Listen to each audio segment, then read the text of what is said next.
تم مضبوط قلعے میں کیوں نہ بیٹھ جاؤ؟ دنیا کا کوئی حکیم ایسا موجود نہیں تیار کیا جو موت سے بچا لے. سائنس اتنی ترقی کر کے بھی آج تک موت کی دوا نہیں بنا سکا. کوئی نہیں بنا سکتا قیامت تک. قرآن میں اللہ کا وعدہ ہے لِكُلِّ أُمَّةٍ أَجَلٌ، ہر جماعت کو یا ہر انسان کو موت آنی ہے. اذا جاء اجل فلا يستأخرون ساعة ولا يستقدمون. جب وہ اجل آ جائے، جب وہ وقت مقرر آ جائے تو اللہ تعالیٰ قرآن میں فرماتا ہے ایک سیکنڈ نہ پہلے آئے گی نہ بعد میں آئے گی. وہ وقت مقرر سب کا ہے. اچانک ہمارا بھی اعلان ہو جائے گا کہ وہ دنیا سے چلے گئے انتقال کرنے. چند دنوں کے بعد پھر معمول پر سب لوگ آ جائیں گے اور سب لوگ اپنے اپنے گھر بار میں اسی طرح. حضرت سفیان ثوری رضی اللہ تعالیٰ عنہ فرماتے ہیں لوگ جو ہے گھروں کو کہتے ہیں نا، قاری صاحب کے گھر والے، ظاہر سی بات ان کے بچے بھی ہوں گے. کتنی بڑی آفت آئی ان کے گھر پر، اچانک باپ چلا گیا اور بچے یتیم ہو گئے. گھر کیسے چلے گا؟ بچیوں کو کون دیکھے گا؟ گھر والوں کی سوچتے ہیں، صحیح بات، لیکن بزرگوں کا سوچنا کچھ اور ہی تھا. حضرت سفیان ثوری ایک جنازے میں تھے اور جنازہ جا رہا تھا. 8 سال کی بچی جنازے کے پیچھے تھی جس کے باپ کا انتقال ہوا تھا. وہ روئی جا رہی تھی ہمارے گھر پر کتنی بڑی مصیبت آئی، ہمارے باپ چلے گئے. حضرت سفیان ثوری نے اس بچی کو دیکھ کر جواب دیا بیٹی تمہارے گھر پر نہیں، جو تمہارے باپ پر موت والی جو مصیبت آئی ہے اس سے بڑھ کر کبھی کوئی آ ہی نہیں سکتا. موت یہ ایسی آزمائش اور ایسی مصیبت کہ اس سے بڑی کچھ نہیں. تم لوگوں کا کیا، گھر والوں کا، کل پھر کھڑے ہو جاؤ گے. 2 دن کھانا نہیں بنے گا، 3 دن نہیں بنے گا، پھر کھاؤ گے. موت انسان کے لیے سب سے بڑی مصائب کی، آزمائش کی ایک ایسی بادشاہ کا نام ہے جس کے متعلق حضرت سفیان ثوری فرماتے ہیں کہ اپنے باپ سے پوچھو کہ کتنی بڑی مصیبت آئی. موت اس کو ہلکے میں مت لو، آسانی پہ مت لو. اور جب دفن کر کے آ گئے دوسرے دن وہ قبرستان گئے تھے. حضرت سفیان قبرستان گئے ہیں اور وہی بچی قبر کے پاس بیٹھی رو رہی اور کیا کہہ رہی تھی اپنے باپ سے کہ ابا جب آپ بیمار تھے تو بچھونے میں بچھا دیتی، اوڑھنے میں لا کے دیتی، آپ کو بھوک لگتی کھانے میں لاتی، دوائیاں میں پلاتی. کل کی رات کیسی گزری آپ کی؟ کون بستر پوچھا، کون اوڑھنا پوچھا، کون دوائیاں اور کون کھانے پوچھا. یہ اپنی بچی کے جذبات تھے جو اپنے باپ سے قبرستان میں قبر کے پاس بیٹھ کر کے وہ یوں مناجات کر رہی اپنے الفاظ سے. حضرت سفیان ثوری پیچھے سے سن رہے تھے. انہوں نے کہا بیٹی یہ پوچھ اپنے باپ سے، یہ مت پوچھ کہ بستر کون دیا، اوڑھنا کون دیا، دوائی کون دیا، کھانا کون دیا. یہ دنیا ختم ہو گئی. ان سے اب یہ پوچھ ہم نے جو کفن دیا تھا فرشتوں نے اسے باقی رکھا یا ختم کر دیا. یہ پوچھ ابھی کہ ہم نے نہلا کر کے بھیجا تھا کہیں اس پر اللہ نے بچھو اور سانپ تو نہیں چھوڑ دی. ہم نے خوشبوئیں لگائی تھی، پیٹ کے پھٹنے کے بعد تعفن اور بدبوئیں تو نہیں پھیل گئی. یہ پوچھ اب مردے سے. میرے عزیزو، آج کی جو منزل ہے حضرت عثمان غنی رضی اللہ تعالیٰ خلفائے راشدین میں 3 نمبر پر آپ جب قبرستان جاتے تھے اتنا روتے تھے کہ ان کی داڑھی سے آنسو کے قطرے گرنے لگ جاتے تھے.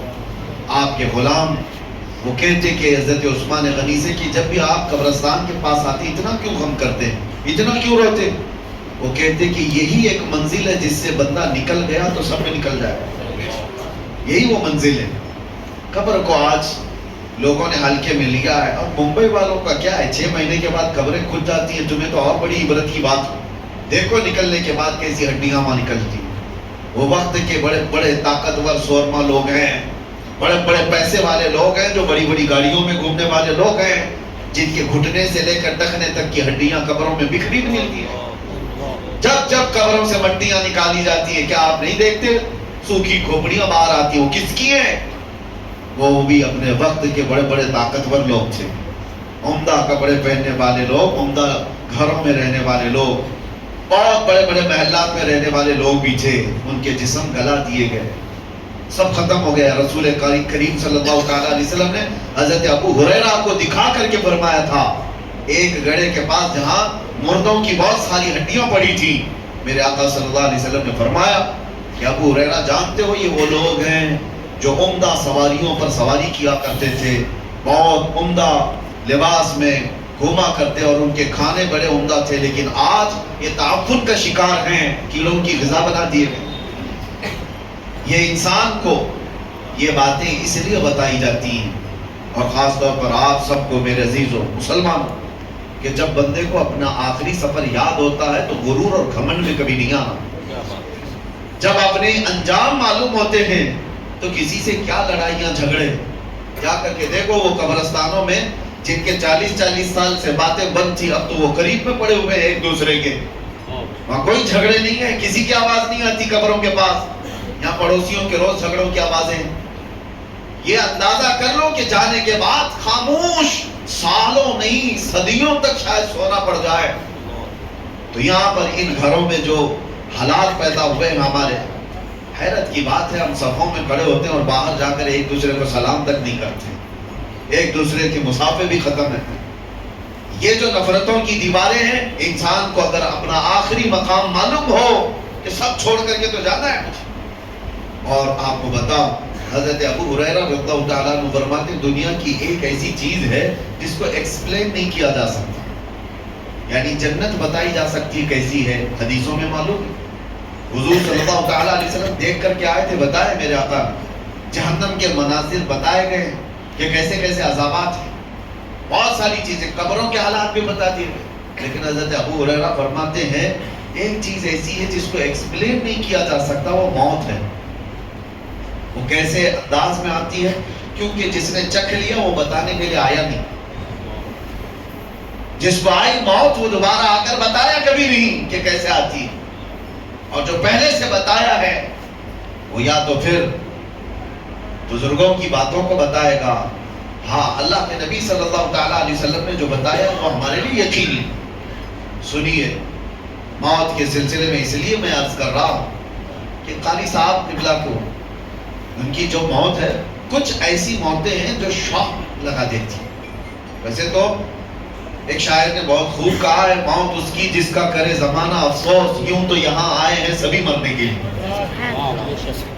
آئے تو سب ہیں مرنے کے لیے، لیکن کچھ موتیں ایسی ہیں جو ہلا دیتی، آدمی کو سوچ و بچار پر مجبور کر دیتی۔ جوان بندہ ہٹا کٹا، ایک دن پہلے اسی مسجد سے وہ میرے پاس آئے تھے، ایک دن پہلے کی بات کرتا ہوں، وکرولی پارک سائٹ آئے، کافی دیر تک بیٹھے رہے، گفتگو ہوتی رہی، اور انہوں نے کہا کہ حضرت مجھے اس سال رمضان میں مدینہ شریف جانا ہے۔ میں نے کہا قاری صاحب کیا تراویح نہیں پڑھاؤ گے؟ نہیں، اس سال ایسا ہے کہ برسوں بعد میں چھٹی لے رہا ہوں مسجد سے، ہمارے ٹرسٹ نے دوسرے تراویح کے لیے، یعنی حافظ کے لیے دوسرے کا وہ انتظام کرنے کے لیے میں نے کہہ دیا ہے، انہوں نے خود مجھے ٹرسٹ نے کہا کہ آپ جانا چاہیں رمضان مدینے میں گزار لیجیے۔ کہا بہت اچھی بات ہے۔ ہم حافظ لوگوں کا ایک بڑا مسئلہ یہ، میں خود 25 سال سے تراویح سنا رہا ہوں، الحمدللہ، اللہ تعالیٰ سلامت رکھے اور قیام قائم رکھے۔ اور پچھلے سال، اس سے پہلے سال میں نے اندر بھی تراویح چھوڑی نہیں ہے، پوری تراویح پڑھائی۔ حافظ جو ہے تراویح سے کمپرومائز نہیں کرتا ہے، اسی وجہ سے ہمیں رمضان میں وہاں جانے کا موقع نہیں ملتا، اور اگر کبھی ملتا ہے تو چھوٹی سی جماعت ہی صحیح، وہاں جا کر کے بھی رمضان میں تراویح پڑھانا حافظ کے لیے ضروری ہوتا ہے۔ وہ پورے سال کا اس کا ایسا نہیں ہے کہ وہ نذرانے کے لیے پڑھاتا ہے، بلکہ اس کی یادداشت اور اس کے حافظے کے برقرار رکھنے کے لیے بہت ضروری ہے۔ تو ان سے میں نے کہا، انہوں نے کہا کہ برسوں بعد مجھے موقع ملا ہے، میں جانا چاہتا ہوں۔ بہت اچھی بات۔ پھر میرے ساتھ ہمارے وہ ادارے میں آئے، کچھ کام چل رہا تھا، کہا ہمارے پاس پی او پی والے ہیں، لڑکوں کو میں بھیج دیتا ہوں، اور یہ تمام باتیں ہوئی، نکل گئے، اور میں اجمیر شریف کے سفر پر میں پلین میں بیٹھا تھا، اسی وقت فون آیا کہ قاری صاحب کا انتقال۔ یقین نہیں ہوتا، یہ کچھ ایسی خبریں ہوتی ہیں۔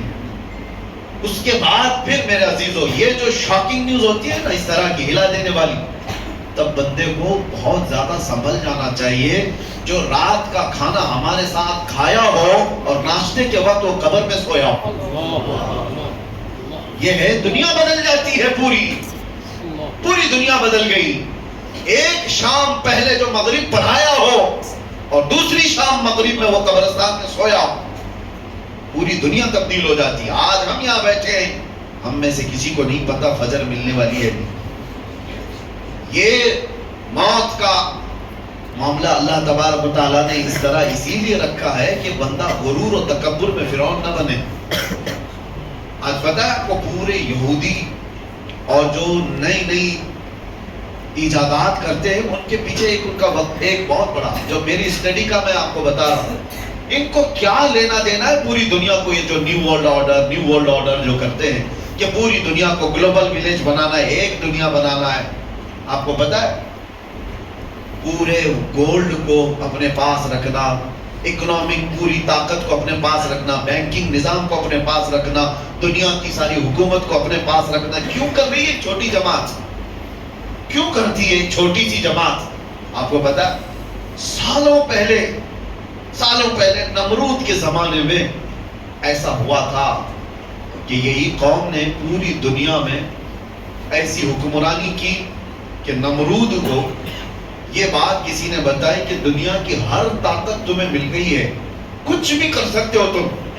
1000 لوگوں سے وہ تنہا لڑ سکتا تھا نمرود، اور انسانوں پر تو ایسی حکومت تھی، لیکن اس سے مشورہ دینے والوں نے کہا ایک چیز تمہیں نہیں ملی ہے، وہ ہے موت و حیات پر کنٹرول۔ جب چاہے مرے کوئی، جب تک ہم چاہیں زندہ رہے، یہ چیز۔ دوسرے کا یہ کہا یہ تو خدا کے پاس، جیسے کہ نبیوں نے بتایا، نبیوں پر ایمان نہیں تھا لیکن اتنا تھا کہ اللہ ہے، خدا ہے اور اس کے پاس یہ طاقت ہے۔ تو جانتے ہو آپ، اس نے ایک قلعہ بنایا، بہت بڑا برج، بہت اونچی عمارت بنائی اور پورے انسانوں کو جمع کیا، تو بہت بڑی فوج، اس لیے کہ خدا سے لڑنا ہے اور خدا سے لڑ کر کے اس کو گرا دیں گے اور پھر موت کا کنٹرول اپنے ہاتھ میں لیں گے۔ آپ سوچو یہ بہت پہلے ہو چکا، بہت پہلے تاریخ میں، اور اس نے عمارت بھی بنائی اتنی بلند کہ آسمان تک لگنے جائے۔ اس زمانے میں اتنی تو بلند نہیں ہو سکتی تھی لیکن بنایا اپنے خیالات کے اعتبار سے، اور انسانوں کو ایک زبان، ایک کرنسی، سب کچھ ایک کر دیا کہ لڑنے کا وقت آئے تو سارے انسان مل کر کے خدا سے لڑیں گے اور یہ پاور چھین لیں گے موت و حیات کا، اپنے حساب سے بانٹیں گے کون کتنے سال جینے والا ہے۔ ظالموں کو جب زیادہ طاقت ملتی ہے تو خدا بننے کا ایسا ہی غرور آتا ہے۔ اللہ تبارک و تعالیٰ سے لڑنے کا یہ فیصلہ کیا۔ یہ اسرائیلی روایات میں موجود ہے آج بھی کہ اللہ نے فرشتوں میں سے ایک فرشتے سے کہا کہ آؤ دیکھو کہ ہمارے ایک بندے نے ہم سے لڑائی کا منصوبہ بنایا ہے۔ ایک فرشتے کو بھیجا، جاؤ دیکھ آؤ۔ جبرائیل، میکائیل، اسرائیل، اسرافیل علیہ السلام، بڑے فرشتوں کے لیے ایک فرشتے وہ فرشتہ زمین پر آیا اور صرف پر ہلایا تھا تو اس کی پوری عمارت دھس گئی۔ جتنی فوج تھی وہ سب کے سب موت کا شکار ہو گئی، اور ایک دوسروں کی زبانوں کو مختلف کر دیا گیا، نہ اس کی زبان اسے پتا نہ اس کی زبان اس کو پتا، سب زبانیں مختلف کر دی گئی۔ لیکن ایک پلان تھا، ایک منصوبہ تھا۔ آج کے دور میں بھی، ترقیاتی دور میں، لوگوں کو یہ لگتا ہے یہ جو چھوٹی جماعت آج پوری دنیا کو کنٹرول کر رہی ہے، اس کو یہاں تک جانا ہے کہ اسپیس میں جائیں، کہیں تو جائیں، ایک بار اپنی طاقت سے خدا کو زیر کر دیں اور موت کا پاور اپنے پاس لے لیں۔ اور قرآن میں رب تعالیٰ نے فرمایا ہے لَن يَخْلُقُوا ذُبَابًا وَلَوِ اجْتَمَعُوا لَهُ، تم سارے انسان مل کر کے ایک مکھی بھی نہیں پیدا کر سکتے، اور مکھی اگر مر جائے تو اسے زندہ بھی نہیں کر سکتے۔ ضعف الطالب والمطلوب، قرآن میں اللہ نے فرمایا کتنی کمزور ہے تمہاری طاقت۔ اسی لیے میرے عزیزوں، موت کا ذکر ہم اس لیے کرتے ہیں کہ ہمیں ہماری کمزوری پتہ چلے، ہمیں ہماری حیثیت معلوم ہو، ہم کتنی حیثیت کے ہیں۔ ایک ٹھوکر لگنے پر موت آ سکتی، اور کبھی کبھار بلڈنگوں سے گرنے والا بھی بچ جاتا ہے۔ یہ سارا نظام قدرت ہے اللہ تعالیٰ کی طرف سے۔ اور موت اچھی اور بری کیا ہوتی ہے؟ اچھی اور بری کیا ہے؟ مسلح پر امامت کرتے ہوئے موت آئی، بظاہر بہت اچھی موت، اور اگر کوئی ایکسیڈنٹ میں مر گیا 40 ٹکڑوں میں ہو گیا، بہت بری موت لوگوں کے ذہن میں. یہ کورونا میں مرنے والوں کو لوگ بیچارے یہی سمجھتے تھے کہ کیا موت ہے بیچاری، 4 لوگ اٹھا نہیں پاتے، ریپ کر دیتے ہیں پلاسٹک میں، اور 4 لوگوں کی نماز پہ اس کو تو دفن کر دیا جاتا ہے، ایسی موت ہے ویسی. نہ، مرنے کے انداز کو دیکھ کر کے موت کو اچھی اور بری آپ کنسیڈر نہیں کر سکتے. ایک بات آپ کو میں بتاؤں، موت اچھی کون سی ہے اور بری کون سی ہے؟ اور جنازے دیکھ کر کے بھی نہیں. جنازے پھولوں سے سج جائیں، لد جائیں، ہزاروں کی بھیڑ ہو جائے، یہ بھی معیار نہیں، کسوٹی نہیں اچھی اور بری موت کا. اچھی اور بری موت کیا ہے؟ اگر غریب آدمی تنہا بھی مر گیا ہو، ایمان پہ مرا ہو تو سب سے اچھی موت ہے. عشق رسول پہ گیا ہے تو سب سے اچھی موت ہے. اور لاکھوں کی بھیڑ میں کفر پہ مرا ہے تو سب سے بری موت ہے. بھیڑ لاکھوں کی ہو اور کفر پہ موت آئی ہے تو وہ سب سے بری موت ہے. اور ایمان پہ مراؤ، ایکسیڈنٹ ہوا ہو، 40 ٹکڑوں میں بدل گیا ہو، اسے چیل کوے کھا گیا ہو، شیر کھا گیا ہو، آگ جلا دی ہو، پانی نے نگل دیا ہو، کچھ بھی ہوا، ایمان پہ مرا ہے تو اچھی ہی موت مرا ہے. یہ بات یاد رکھیں آپ، ایمان پہ مراؤ، عشق رسول کے ساتھ گیا ہو، وہ اچھی موت ہے. اور باقی اگر ایمان نہیں تھا مرنے کے بعد، پھر چاہے جتنے جلد سے جلوس ہو جائے اس کو، وہ کوئی اچھی موت نہیں. اسی طرح سے یہ بھی کہا گیا ہے مدینے میں مرنے کی تمنا سب کی ہوتی ہے، لیکن مدینے میں مرنے کے بعد جو فضیلت ہے مدینے میں مرنے والے کی، وہ ایمان کے ساتھ مرے تو فضیلت. ورنہ منافقین کو جنت البقیع سے نکال کر پھینک دیا جاتا ہے. یہ بھی بات یاد رکھو آپ، ایمان کی حالت میں جو دنیا سے گیا اور مدینے میں مرا ہے، ارے اس کے کیا کہنے ہیں. ارے وہ قیامت کے دن مومنین کی شفاعت کرے گا. میرے آقا صلی اللہ تعالیٰ علیہ وسلم نے فرمایا جنت البقیع کے اس قبرستان سے 70,000 لوگ ایسے نکلیں گے قیامت کے دن جن میں سے ہر میت 70,000 کی شفاعت کرے. فضیلت ہے ان کے لیے، لیکن وہ ایمان کے ساتھ گیا ہو، عشق رسول کے ساتھ گیا ہو. اور اسی لیے ہم تمنا بھی کرتے اللہ تعالیٰ اللہم ارزقنا شہادتا فی سبیلک و موتا فی بلد حبیبک، اے اللہ تیرے راستے میں ہمیں شہادت عطا فرما اور تیرے نبی کے شہر میں موت عطا فرما. اچھا، ایک صاحب نے مجھ سے سوال کیا تھا کہ شہادت کی بھی طلب کرتے ہیں اور موت مدینے میں بھی، تو اس کا مطلب ہے جنگ ہونا چاہیے مدینے میں. جنگ ہوگی، لوگ ماریں گے تب شہید ہوں گے. مدینے میں جنگ ہوگی، آپ لڑیں گے، آپ کو مارا جائے گا، آپ شہید ہوں گے تب مدینے میں موت ہوگی. دونوں چیزیں ایک ساتھ کیسے آئیں گی؟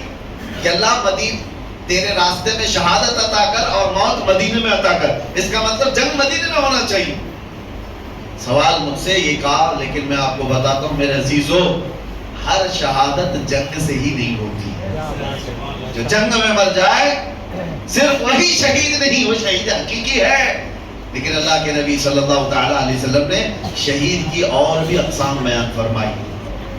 ہاں، جو ظلمن مارا گیا وہ بھی شہید ہے، لیکن کئی حادثے ایسے ہیں جس میں انتقال کیا ہوا وہ بھی شہید ہے. اور کتنی بڑی پیاری بات ہے، یہاں پر شہزادہ مصنع میاں موجود ہیں اور حضور مصنع میاں رحمۃ اللہ تعالیٰ علیہ، جن کو یہ دعا کا مصداق کہا جا سکتا کہ اللہ نے ان کو شہادت بھی عطا کی اور موت بھی مدینے میں عطا. سبحان اللہ، دونوں چیزیں ملی. ایک ہے نیچرل ڈیتھ، طبعی موت ہوئی ہو، لیکن ایک ہے حادثاتی موت. کچھ حادثے ایسے ہیں جس پر اللہ کے رسول نے فرمایا اسے شہادت کا مقام ہے. تو شہید بھی ہوا ہو مدینے میں اور مدینے میں موت بھی ملی ہو، یہ بہت کم لوگوں کو ملتا، بہت ریئر ہے. اللہ تبارک و تعالیٰ وہ قسمت ہمیں عطا فرمائے. میرے عزیزو، موت کا تذکرہ میں صرف آپ کے سامنے اس لیے کر رہا ہوں کہ یہ کسی کو وقت نہیں دیتی، کسی کو مہلت نہیں دیتی. اسی لیے آپ یہ مت سمجھنا کہ عمر ہو جائے گی، بعد میں بچے جوان ہوں گے تو میں داڑھی رکھ لوں گا، نماز کا پابند بن جاؤں گا. ارے 17 سال کے جنازے نہیں جاتے کیا؟ 18 سال کے جوانوں کے جنازے نہیں دیکھتے؟ بچوں کے بھی جنازے جاتے ہیں. موت کی کوئی عمر نہیں ہے. ہاں، جس کو بڑھاپا مل گیا وہ نعمت ہے. سب کو نہیں ملتا بڑھاپا. جس کو بڑھاپا مل گیا اور وہ بھی اسلام پہ ملا ہے، اس کے لیے وہ نعمت ہے۔ بعض لوگ یہ کہتے ہیں نا، ارے بڈھا ہو گیا اب مسجد نہیں جائے گا تو اور کیا کرے گا، کام دھندا کیا ہے؟ تمہیں نہیں پتا ہر بوڑھا مسجد والا بھی نہیں ہوتا، اس کے لیے بھی فضل الہی ضروری ہے۔ ہر بوڑھا نہیں ہے مسجد کا۔ کتنے بوڑھے تو 80 سال کے ہو گئے ابھی روز بلیڈ مار رہے ہیں، ان کو ابھی جوان بننے کا شوق ہے روز۔ اور وہ بوڑھا جس کے بال سفید ہو گئے، حدیث پاک میں اللہ تعالیٰ فرماتا ہے، حدیث قدسی اللہ فرماتا ہے ایسے بوڑھے کو عذاب دینے میں مجھے حیا آتی ہے، جس کا بڑھاپا اسلام پہ ہوا ہو۔ لیکن یہ بڑھاپا سب کو نہیں ملتا کہ ہر کوئی بوڑھا ہو کے مرے گا، کتنے تو جوانی میں چلے۔ قاری خورشید صاحب امامت کر رہے تھے، مشکل سے شاید ان کی 50 کے آس پاس کی عمر ہو، 48 سال کی عمر، جبکہ نظام یہ بتایا گیا 40 سال کے بعد جوانی شروع ہوتی ہے پہلے۔ اور قرآن پاک میں جو اللہ تبارک و تعالیٰ نے فرمایا وَلَمَّا بَلَغَ أَشُدَّهُ، یعنی یہ جو شدت والی جوانی اس کو 40 سال کا ہے۔ آپ تمامی حضرات سے میں ایک بات یہ کہوں گا کہ موت کی کوئی عمر نہیں ہے، تو پھر کس بات کے انتظار میں ہو کہ کب کریں گے، کل کریں گے، پرسوں کریں گے۔ جو بات تمہیں بعد میں اچانک آنے والی ہے اس کے لیے پہلے سے تیار ہونا چاہیے۔ اپنے آپ کو اتنی اچھی حالت میں رکھو کہ کسی دن ملک الموت آئے تو ہاتھ پیر مار کر کے مہلت مانگنے والی نوبت نہ آئے کہ تھوڑا ٹائم مل جائے میں تسبیح پڑھ لوں، تھوڑا ٹائم مل جائے لوگوں کا کھایا ہوا واپس کر دوں، تھوڑا ٹائم مل جائے قضا نمازیں پوری کر لوں۔ ایسی حالت میں نہ آ جاؤ۔ اسی لیے ایک آپ کو میں بتا دوں، حدیث کا مفہوم ہے حاسبوا قبل ان تحاسبوا، اپنا حساب کمپلیٹ رکھو اس سے پہلے کہ تمہارا حساب پوچھا جائے۔ حساب اپنا کمپلیٹ رکھ لو اس سے پہلے کہ تمہارا حساب پوچھا جائے۔ اور موت سب کی ایک طرح کی بھی نہیں ہے۔ ایک بزرگ نے بڑی پیاری حکایت لکھی ہے کہ ایک بادشاہ سفر پر جا رہا تھا، شاہانہ کروفر ہے اور بہت سارے تفریح کے لیے نکلے ہوئی پوری جماعت ہے۔ اچانک راستے میں ایک فقیر آیا اور بادشاہ سے کہا بادشاہ سلامت آپ سے مجھے کچھ بات کرنی ہے۔ بادشاہ نے کہا یہ میرے آرام کا وقت ہے، تفریح کا ہے، ابھی میں تو پکنک پہ جا رہا ہوں، کیا چاہیے تجھے بول۔ فقیر نے کہا نہیں نیچے اتر آؤ بگی سے، آپ سے مجھے بات کرنی ہے۔ بادشاہ نے کہا بڑا بدتمیز فقیر ہے یہ، بادشاہ کو اس کے بگی سے اتار رہا ہے۔ تو اس نے فوراً حکم دیا وزیروں کو پکڑو اس فقیر کو۔ فقیر نے اپنا جبہ ہوا کیا، کھولا اور اس کے بعد بادشاہ کو کھینچ کر نیچے اتارا اور کہا پہچان مجھے، میں ملک الموت اسرائیل ہوں، میں ملک الموت اسرائیل ہوں۔ بادشاہ اب وہ کب کپانے لگ گیا، پوچھا کیا کیوں آئے؟ کہا میں کیوں آتا ہوں تمہیں پتا ہے، روح لینے آیا۔ کہا اسی وقت؟ کہا اسی وقت۔ کہا اتنا وقت دے دے کہ میں واپس چلا جاؤں اس سفر کو ختم کر کے اور اپنی سلطنت کے سارے کام بیٹے کو سپرد کر دوں گا۔ کہا اتنا ٹائم نہیں ہے تیرے پاس، میں بہت جلدی، ابھی وقت کافی کم بچا ہے۔ دوست نے کہا اتنی مہلت دے دیجئے کہ بیوی سے بات کر لوں۔ کہا وہ بھی نہیں ہے۔ اس کو تھوڑی سی بھی مہلت نہیں دی گئی، اسی وقت اس کو گرا دیا گیا اور اس کی روح قبض کر لی گئی۔ جو شاہانہ کروفر کے ساتھ جا رہا تھا اس کو راستے میں اچانک ملک الموت نے روح نکالی۔ تصویر کا ایک دوسرا رخ بھی سیم، ایک عالم ربانی ہے پرہیزگار، وہ اپنے گھر سے جھولا لے کر سامان لینے کے لیے باہر جلدی جلدی جا رہے ہیں، عصر کا وقت ہو چکا ہے اور سامان خریدنے کے لیے جا رہے ہیں۔ راستے میں یہ فقیر آئے، کہا کہ حضور رک جائیے، تھوڑا کچھ بات کرنی ہے آپ سے مجھے۔ وہ عالم دین رک گئے اور کہا کیا بات ہے، جلدی جلدی بات کیجئے، مجھے گھر سے سودا لینے کے لیے، سامان لینے کے لیے جانا ہے اور گھر میں واپس پہنچا کر مسجد میں اذان ہو چکی ہے، جماعت سے نماز پڑھنی ہے، جلدی آپ بتائیے کیا بات۔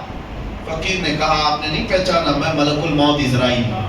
اللہ اکبر۔ اس عالم ربانی نے جھولا پھینک دیا، جو سامان لانے کے لیے جا رہے تھے جھولا پھینک دیا اور کہا کہاں تھے آپ کے انتظار میں کتنی راتیں کٹ گئی، کیا آپ آئیں گے، روح نکالیں گے، میں رب سے ملاقات کروں۔ یہ دنیا میں جس کی روح اٹکی ہوئی ہے مال سے وہ مہلت مانگتا رہتا ہے، اور جو رضا الہی کے لیے جیتا ہے وہ ملک الموت کا استقبال کرتا ہے. آپ کہاں تھے؟ تو اب یہاں منظر بدلا ہوا ہے. ملک الموت نے کہا اتنی جلدی بھی کیا ہے آپ کو، آپ جائیے سامان خرید لائیے اور اپنے بچوں کو سامان دے دیجئے، گھر والوں کو کچھ وصیت کرنی ہے وہ بھی کر لیجئے. اس عالم ربانی نے کہا آپ کو جس کام کے لیے اللہ نے بھیجا وہ کیجئے. آپ میرے بچوں کا مالک اللہ ہے، وہ مسبب الاسباب ہے. جس نے مجھے کھلایا وہ میرے بچوں کو بھی کھلائے گا. میرا یقین ہے. آپ اپنا کام کیجئے. ملک الموت وہاں مہلت نہیں دینا چاہتے اور ادھر کہہ رہے کہ اور کچھ ہے تو آپ کر لیجئے کام. پھر اس عالم ربانی سے کہا کہ اور کوئی آپ کی خواہش ہے؟ اس عالم ربانی نے کہا اگر آپ اتنا وقت لے کر کے آئے پہلے سے، اتنی مہلت لے کر کے آئے ہیں پہلے سے، تو خواہش اتنی ہے گھر نہیں جاؤں گا، اللہ کے گھر جاؤں گا. جس وقت نماز پڑھ رہا ہوں سجدے کے عالم میں جاؤں، آپ روح نکال لیجیے. کیسی خواہش تھی. اور اس عالم ربانی کے ساتھ ان کی خواہش کا خیال کیا گیا. وہ مسجد میں نماز کے لیے گئے اور سجدہ ریز ہوئے، ان کی روح قبض کر لی. یہ سب کے ساتھ نہیں ہے کہ ہر کوئی چاہے تو اس کے ساتھ ہو جائے. ان لوگوں کے ساتھ ہے جو اللہ کی رضا کے لیے جیتے تھے، دنیا میں اس کی رضا کے لیے جیتے تھے، تو موت بھی اللہ تعالیٰ ان کی پسند کے حساب سے لیتا. یہی تو بات ہے میرے عزیزو. موسیٰ علیہ السلام کی موت کے سلسلے میں جو حدیث ملتی ہے وہ یوں ہی نہیں ہے. یہاں پر ایک عقیدہ بھی بتا کر کے جاؤں، تمہارا اور ہمارا جو دنیا سے جانے کا منظر ہے وہ الگ ہے. نبیوں کا مقام الگ ہے. نبیوں کی روح قبض کرنے سے پہلے ملک الموت اجازت لیتے تھے. تمہارے گھر میں اجازت نہیں لی جائے گی، انبیاء سے اجازت لی جاتی، لیکن وہ موسیٰ علیہ السلام کی روح قبض کرنے کا منظر تو بہت الگ ہی. ملک الموت آئے تھے اور ان سے پوچھا کہ اے اللہ کے نبی موسیٰ، آپ کی روح قبض کرنے کے لیے اللہ نے مجھے بھیجا ہے. انہوں نے ایک تماچا لگا دی اور کہا جاتا ہے کس نے؟ موسیٰ پیغمبر نے ملک الموت کو. اور ان کی آنکھ باہر آئی. وہ واپس چلے گئے رب تعالیٰ کے حضور اور کہا اے اللہ تو نے کس کے پاس بھیجا؟ اس نے مار کر کے آنکھ باہر کر دی. وہ پیغمبرانہ جلال تھا، کسی دوسرے کو کیا ملک الموت چھوڑ دیتے؟ اور کیا کسی کی ہمت تھی؟ یہاں یہ عقیدہ مجھے بتانا ہے وہ خبیثوں کو سمجھنا چاہیے جو نبی کو اپنے برابر سمجھتے ہیں. کبھی آپ جو برابر کہتے بڑے بھائی کی طرح ہماری طرح بشر تھے، تم بھی ملک الموت کو تھوڑا انگلی اٹھا کے دکھاؤ، پتا چلے گا تم کو کہاں پہنچا دیا جائے. وہ نبی کی شان ہے. اللہ اپنے محبوبوں کو یہ طاقت دیا ہوا. اللہ تعالیٰ نے نہیں فرمایا کہ نظام میں خلل ہو گیا، نہیں، رب تعالیٰ نے فرمایا اے اسرائیل جاؤ دوبارہ اور ایک گھنے بالوں والا بکرا لے کر جاؤ اور ان سے کہو کہ اس بکرے کے جسم پر ہاتھ رکھیں، ان کے ہاتھ کے نیچے جتنے بال آئیں گے اتنی عمر ان کی بڑھا دی جائے گی، اتنی زندگی ان کو دی جائے گی. دوبارہ اسرائیل آئے اور موسیٰ علیہ السلام کے پاس بکرا پیش کیا، کہا آپ اس پہ ہاتھ رکھیے، آپ کے ہاتھ کے نیچے جتنے بال آئیں گے اتنی عمر آپ کی بڑھا دی جائے گی. دوسرا کوئی ہو تو کہتا نا کہ 1 سال بڑھ گیا تو چلے ٹھیک ہے، 10 سال بڑھ جائیں گے ٹھیک ہے. موسیٰ علیہ السلام نے کہا ہٹ جاؤ، میں رب سے بات کرتا ہوں. اللہ کریم سے آپ نے کلام کیا اور کہا اے اللہ جب اتنے سال بھی گزر جائیں تب کیا ہوگا؟ رب نے فرمایا موت آئے گی، اس لیے کہ میرا وعدہ ہے کل نفس ذائقۃ الموت، ہر جان والی چیز کو موت کا مزہ چکھنا. موسیٰ علیہ السلام کو اللہ نے کیا فرمایا؟ موت تو آئے گی، جتنے سال بھی ہوں گزر جائیں موت آئے گی. تب موسیٰ علیہ السلام نے کہا جب موت آنا ہی ہے تو اب کیا تب کیا. پھر اسرائیل سے کہا کہ مجھے بیت المقدس کے قریب کر دو. زمین کو لپیٹ دیا گیا، آگ کو دم زدن میں بیت المقدس کے قریب کر دیا. وہاں پر ایک قبر کھودی جا رہی تھی، اس میں حضرت موسیٰ علیہ السلام لیٹے اور کہا اسرائیل سے کہ اب میری روح قبض کر. یہ شان ہے نبیوں کی کہ ہر ایک کی موت اس طرح سے نہیں آتی ہے. کچھ موتیں وہ ہیں، اسی لیے موت میں بھی درجات ہیں. موت میں درجات ہیں. ایک حضرت عمر فاروق رضی اللہ تعالیٰ عنہ سے مروی یہ بات ہے، آپ سے پوچھا گیا موت کے آنے کے انداز الگ الگ ہیں؟ آپ نے کہا ہاں. کہا کیسے؟ کہا مومن کی روح اور کافر کی روح نکالنے میں فرق ہے. ایک کافر کی اور ایک بدبخت کی گنہگار کی روح ایسے نکالی جاتی ہے جیسے کانٹوں کی جھاڑی پر ریشم کا کپڑا ڈال کر کھینچو. ریشم کا کپڑا، سلک کا کپڑا ڈال کر کانٹوں کی جھاڑی